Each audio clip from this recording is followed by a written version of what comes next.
from there. So I'll pause there and let Luigi take over. But if you have any questions, I guess, about the technical aspects of the project, or any of those right now, I'll be happy to. On the permit you have on slide 8, I want to be clear on that, but that's not submitted here. That got submitted to the RPC, as I understand it. Okay, slide 8. Okay, we're reading this up again. The special use permit.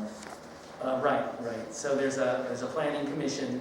It's a regional planning commission. Regional planning commission. So it'll go to that body when it's determined that it's all the T's are crossed and the I's are dotted, and that'll go to them for review. Yeah. And that's not a city council planning department issue.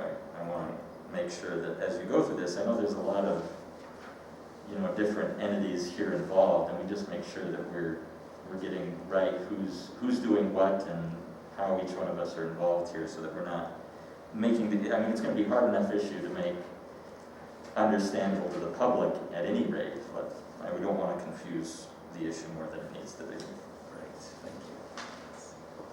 That was the only thing I had. Were there any technical questions here? How long do you calculate or guesstimate the land swap would be completed if the BLM grants a timeline? Can I take that? Yeah, go ahead.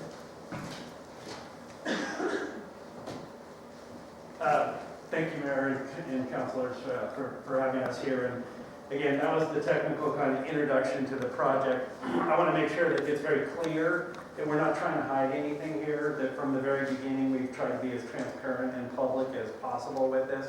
The FERC requires that, the Federal Energy Regulatory Commission requires that. So as part of this, we did have a stakeholder meeting that went out to all affected parties, that they were able to come and join both the FERC meeting and the field trip that we conducted. The meetings that we've had at the County Commission have all been published. And it's really important for us, for the project to be successful, that all the stakeholders are aware of the project and the city and the county as a whole, and ultimately support it. So, part of coming here tonight is to be in front of you, the city council, to make sure that you guys are aware of the project and we answer questions that you may have to it. And the same thing with the railroad, because there you are affected parties. So as far as the question about the timing goes, what the MOU and the term sheet is for is really... Let's go back to the BLM question. Yeah, I know, I'm going to answer it. All right. I just want to make sure that we understand. The part of the reason for the MOU and the term sheet is to lay out that we're responsible for doing all the environmental, the cultural, the resource, the easements, the survey work associated with the BLM right-of-way and the transfer.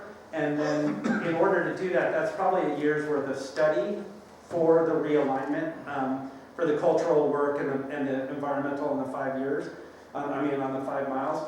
Then as part of that, and this is where the MOU comes in, is that the city and the railroad have to make the application for the SF-299, but we're covering all the costs. The BLM office, in conjunction with studying the pump storage hydro project, will also study the SF-299 for the realignment of the railroad.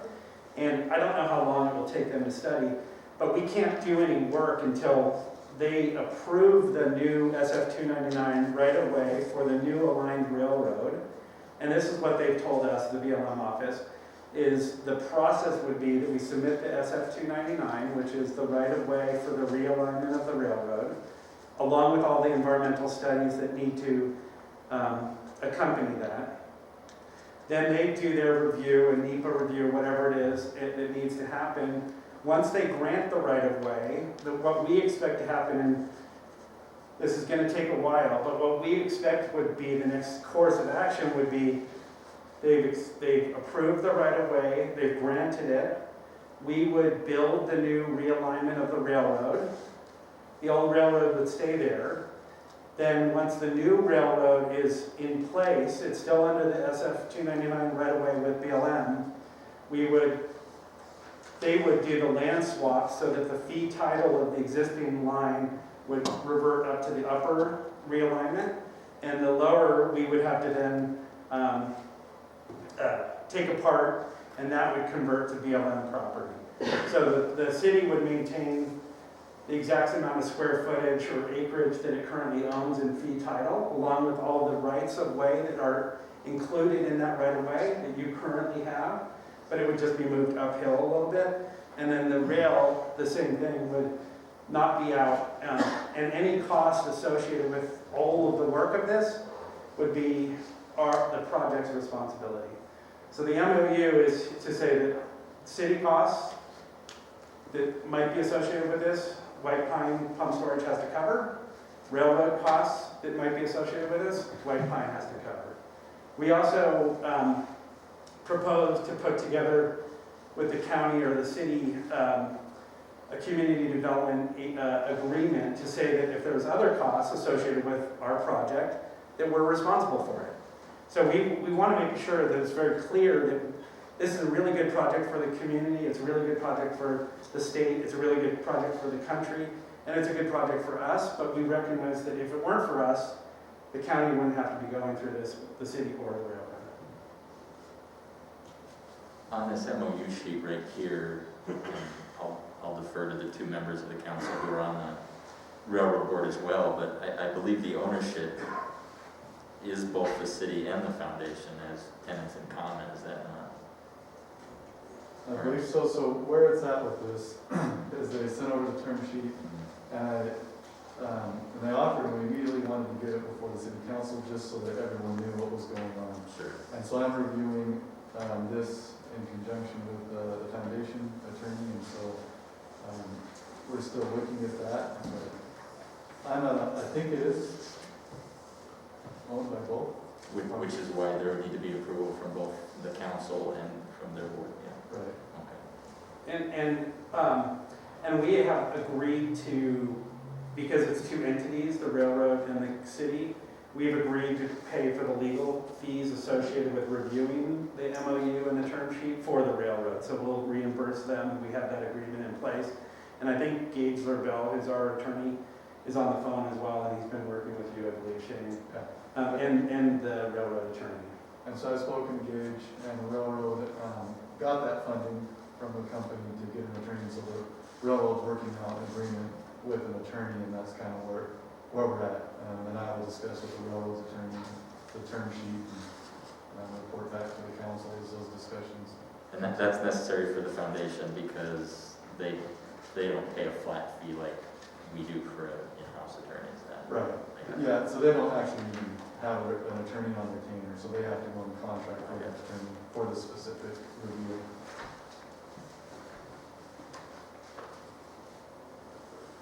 So where does this power go? Well, it's not power that's going to go anywhere, it's a battery. So power is going to come in and go out, and it will probably keep these lights on in 10 years. It'll stay here, we expect, here being in the state of Nevada. As Matthew indicated, it's 1,000 megawatts with 8 hours of storage, which is about, I don't know, 1/7 of the state's total energy usage. So it really will be a battery that provides 1/7, of the state's power for 8 hours in any given, time period. Or it could be an hour here and 5 hours there. It's really a giant battery. It is expected that as the state has already voted and approved to go to a 50% renewable standard by 2030 and then 100% by 2040, I think, that this would be an integral part to meet those goals at the state level. You're not going to be able to do it with lithium-ion batteries or box cars. It's going to have to be projects like this. And there's very few locations where you can actually site a project like this. When you turn the pump on to pump the water back up to the reservoir, whose electricity are you going to buy? It'll all be, we'll build a new 345 kV line that goes from the powerhouse at the pump storage to the Robinson Summit. So it's all super high voltage. It's expected, again, to meet the renewable standards, that they will build more solar than they can consume at any given time, the state being they, and they'll use that solar to pump the water uphill. It'll likely come through the NV energy system.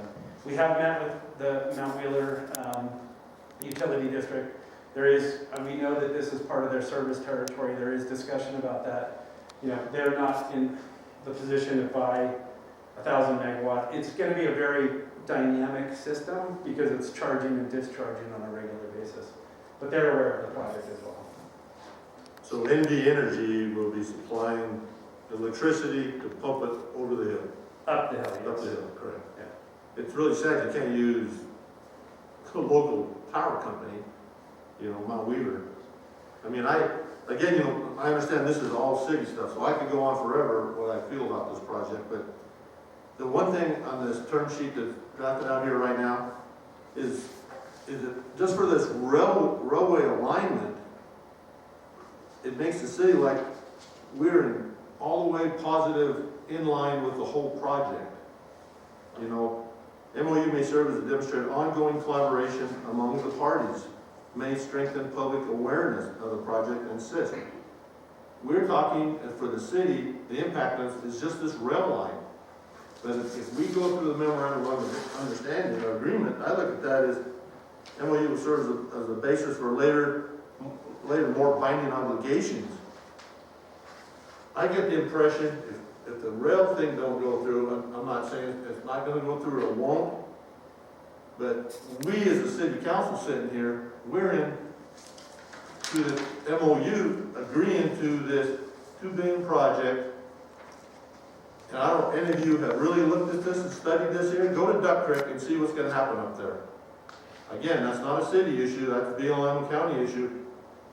And I'll just ask this question. I know where this dam's going to be. I've been there, I've hunted there. How are you going to build a road up there? What kind of equipment? This is going to take dozers, big trucks. You're going to have a massive mess in Duck Creek. That's all I'm saying, but that's not with the city. I'm just saying, go back to the city issue. I look at this, we're becoming part of this thing by agreeing to this. That's why I say the public needs to hear about it, say what they want to say, and say, no, we're not going to do it. The BLM may cancel the whole thing. We're getting way ahead. The line is only 5 mile line. But this MOU, we're agreeing, memorandum of understanding, that this is my determination. The attorney can tell me I'm all wet, but that's the way I feel about it. Is we're agreeing for the whole project. And that's not an MOU, that's the No, term that's- sheet. term We're sheet. proposed to potentially have an MOU put together as we review the term sheet. So this is a very infancy stages, we're very early in looking at it, and that's why the presentation is here to answer those questions. And, you know, and I understand that, but, you know, I've got all the time in the world to do a lot of research, and, you know, there was a letter dated October 29th from the Center of Biological Diversity, 9-page study that really puts a lot of questions on this project. Again, I'm dealing just with the city. We got 4,000 plus residents. We're making a decision for the residents what's going to affect the future of this community and why we live in White Pine County, Mr. Mayor. We got to look real hard at what's going on here. And I want to be clear, I have, just lost my train of thought. It's going to come back. Give me a second. Here we go. Mr. Shapiro and Mr. Resta both contacted me. I know they've contacted Mark and our attorney. The issue on the thing tonight is these are decisions that the council has to make. The only place for the council to receive this kind of information is in a public body for them to come here, and this is why they're having the discussion only here. Is so these issues such as Councilman Allworth is bringing up and concerns he has can be discussed as a body with Mr. Resta and Mr. Luigi. So I do appreciate you bringing those up, Jim. And like I said, these are decisions that the council has control over 110%. And again, I appreciate that, Mr. Mayor. We're talking about the city impact, which I understand completely. Because the city's issue, as we understand, just so I know where you're at, is that, I mean, we're only talking this MOU and them being here is only, I mean, the city's actual legal impact here is just the track and the part that we own, whether we're willing to take it and have them do all the work to have a property swap. Is that? Right. That's what's actually before us. But the other things, how this affects the community, are certainly well taken. Okay, and I guess this will be my last question on this here. It's dealing with the city. we're talking about, the attorney's talking about their building or constructing this MOU. Where did the authority come to have the attorney do that? Nobody's constructed an MOU right now. He said they're working on it. Who did? Reviewing the term sheet so that This we is- can present it to the city council. They did it and submitted it to him to look at before they brought it here for you to look at. Okay, so we still have a step to go before he can, We have 3 or 4 or 5 more steps to go, I think. okay, I'll shut up now. This was a just, they prepared this. This is a document prepared by your organization, not our organization. And the only person to submit that to is our attorney. I'm not legal. Most of us here aren't legal. And so upon That's very receiving it, my request was that they present it to the city council to ensure that you were in the loop as it was reviewed, as we go forward reviewing it. The next step would be, if the council wants to, put it on the agenda to have one to start reviewing, and then you guys would start voting on whether or not you like it, what you want to have in it, whether you approve it or not, or just want to throw it out wholesale. That's your call. So, And to address your concerns, and I think they're all valid, and again, what we're trying to do is make sure that this is a project that the community can be proud of. And I understand the Duck Creek side and the impact, and you're right, it will be impactful for during construction, during the 5 years of construction, certainly, and then once it's built, it'll be 2 reservoirs with very minimal to no impact on the environment. But we do understand that, and that's part of the FERC process, the Federal Energy Regulatory Licensing process, is that we can't, there's the Army Corps of Engineers, Duck Creek, but we can't adversely affect that. There will be so much federal overview of this that it's not just us making these decisions, and it's not us in this room, it's really there's a ton of regulatory oversight that's going to be here, the cultural resource, the 106, the railroad of how that's affected, environmental, biological, water use, all of that will be reviewed, scrutinized, and made sure that it's done right and in a sustainable fashion. are there other discussion items or questions you'd like to bring up here while we have these 2 minutes, while the council's in session? And we're available to answer questions at any point. I gave you all my cards, and you have Matthew's as well, so Sure. Okay. thank you. Thank you. Thank you. With that, we'll move on to item 2. Mayor Robertson, discussion for possible action, approval to apply for Great Basin Heritage Foundation grant in the amount of $20,000 with required match to be met using previously received Commission for Cultural Centers Historic Preservation grant. I put this on. The Great Basin Heritage area did get refunded, or they did get, they will be funded next year, is what I meant to say there. This grant would be to augment the funds that we already got for CCCHP from the state to continue some repairs on the windows and masonry at City Hall. They do require a match here, but since we have state fund grants already, we can use that to match these federal funds, so there's nothing coming out of the general fund for that. And I'm just seeking approval to apply for this. It's due on February 5th. So the $70,000 we received for the masonry and window repairs, that was from, It's from the State? state, yeah, the state. so we're gonna take 8,000 of that and apply for a federal grant? This is, the Great Basin Heritage Area gets their money from the federal government. And so this grant, which is $20,000, requires a 1-to-1 match. So they require an additional $20,000. But since it is going to be, we're just, we're using this to continue funding on a current project, that $70,000 from the state will serve as match for that 1-to-1 match for this $20,000. Does that make sense? So the range is 15 to 20,000, a 40% match, so we gotta come up with $8,000. Well, Right. yeah, but that match is coming from that And city. you're gonna take it out of the 70,000. Yeah. Because it's one project. Okay, so we spend 8,000, the gamble we get 15 or 20. Or we don't have to spend it before we apply. If we apply and they say, yeah, you get $20,000, they just want to make sure that you're spending at least that 40% on that project additionally. And we'll be doing that with that $70,000. Just- I mean, Where's the $70,000 sitting at right now? The $70,000 is a reimbursement, so we spend, it's just like the ones the railroad use. I don't know if Mark has talked to you guys in those meetings about how they do that, but you pay your contractor, you send in the application with the check, or the canceled check, and they reimburse you 100%. Okay, so it's not in any of our funds right now. No. All right. If you can swing it, I'll make a motion to approve it. I'll second. Any further comments or questions? Appreciate you guys' support on that. All in favor? Aye. Any opposed? Item 3, Mayor Robertson, discussion for possible action to reappoint John Flaherty and Ken Ross to the Municipal Utilities Board for December 31st, 2023. I'll make that motion. I'm not here to defend themselves, so I'll make that motion. Can't say no. Do I have a second? I'll second. We have a motion and a second. Any further discussion? All in favor?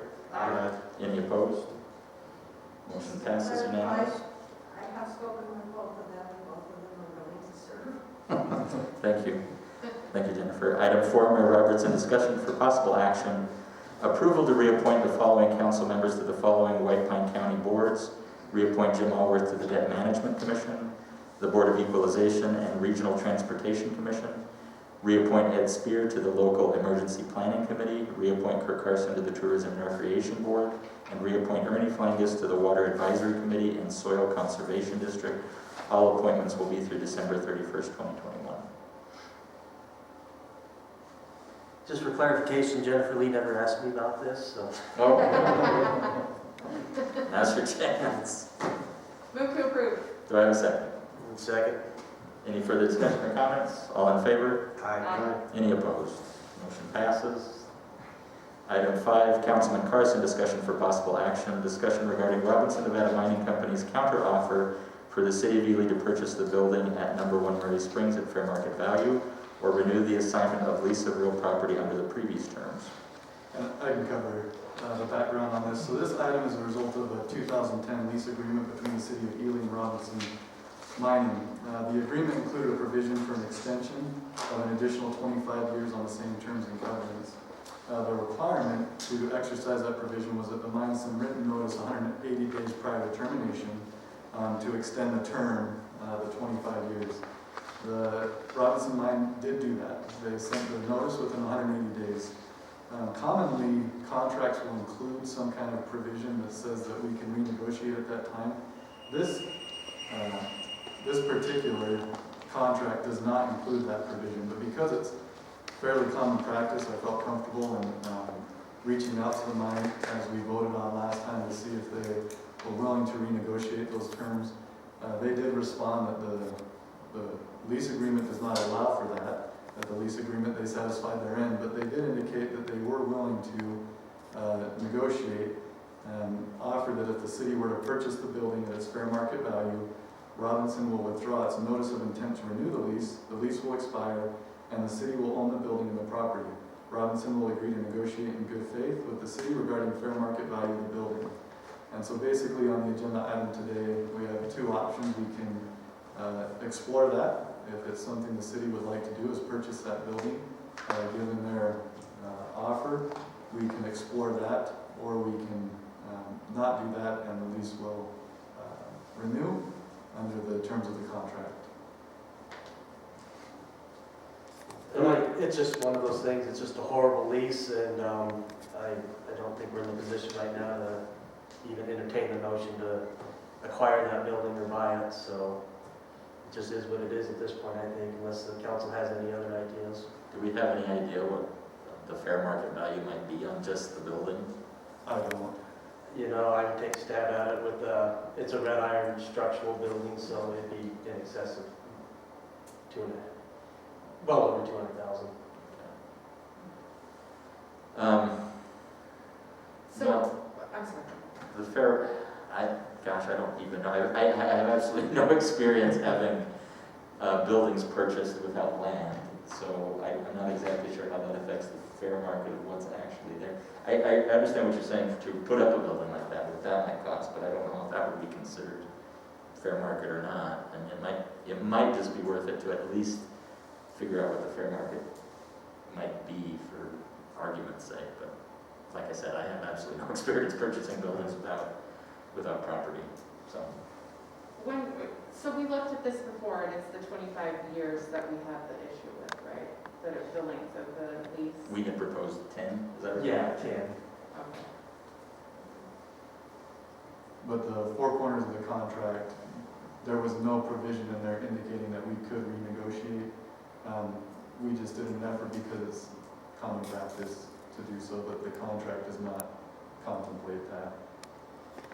And at the end of the day, it's not like we have to have that building, it was just an idea because the mine really wasn't using it at all. It seemed like maybe we could put the water department and a few pieces of our equipment up there, but at the end of the day, we have land too down at the sewer treatment plant. We could always budget for, a smaller building to put those guys in and some equipment if it come to it. It was just kind of a thought. What is the thinking if the city bought that building and they let the lease go? Don't they still have wells and stuff they needed to monitor around there? Is that, do they not need to anymore and they were just renewing the lease to renew the lease, I guess? Or they were going to negotiate with the city for access to those wells? I would imagine. Yeah. Okay. So whatever you guys think, it doesn't matter if we one way or the other. We want to get a price on it. We have to pay for an appraisal. Correct, yeah. And What's an appraisal, $500 or something? Yeah, it'd probably be more for. Well, More than that. commercial appraisal is much. Way higher. She's going. Yeah. Let's make it It might be a few thousand. Yeah, Yeah. yeah. it would need to be, we would need to have it done before the end of February. Oh, geez. So, So that just doesn't even sound feasible then, right? I mean, there's nobody here who can do an appraisal like that. So to have somebody come in from out of the area, and then in February, it just doesn't even seem like it's doable. Right? Right. that's a lot of money to guess at the price of the building. Yeah, yeah. So I guess, I'll entertain a motion if there are no more questions. So we got the 4 to renew, huh? I'll make a motion to renew the lease. Isn't it technically already renewed, them sending that? Under the contract, it will automatically renew. They satisfied their terms to renew it. Yeah. Okay. So this will just do be you even need a motion? Approval of the council to, There could be a motion that we do not want to seek purchase of the building. Okay, I'll make that motion. do I have a second? I'll second. Something good. Further discussion? All in favor? All right. Any opposed? Motion passes. Item 6, Councilman Allworth, discussion for possible action. First reading of ordinance 738, Bill 2021-01, with approval to move to the second reading, ordinance 738 amends Chapter 1 of Title 4 of the City Code of the City of Ely, replacing Chapter 1 in its entirety regarding public nuisances. That basically says it all, Mr. Mayor. I think our council has done an excellent job with the committee we worked together on to get this done. It's just a lot better, and it's more modern, up to date, into the 22nd century, whatever you want to call it. Wherever we are. And it's just covered a lot more. Things have changed since we first had the Chapter 1 wrote. This covers, I believe, a lot more. So I'd like to see that. I would agree with Councilman Allworth, and I know we've been doing a lot of cleanup of the code book, and I think it's a worthy endeavor. I know some of this hasn't been looked at in decades, and I hope this makes it easier to deal with some of these properties, and I guess we'll give it a good try this spring. So, any questions or comments or thoughts there? I'll entertain a motion. I'll move to approve. Do I have a second? I'll second. Further discussion? All in favor? Aye. Any opposed? Motion carries unanimous.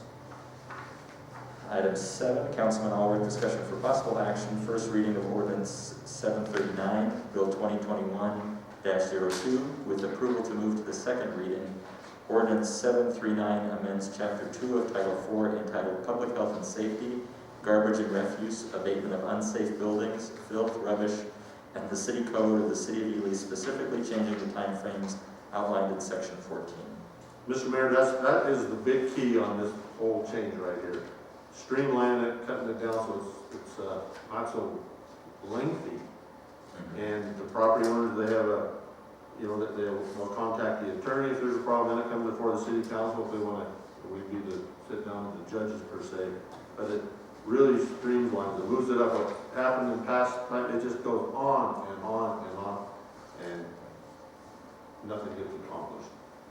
So that's the big push. Once again, I commend the councilor on that, his suggestions on that, that was really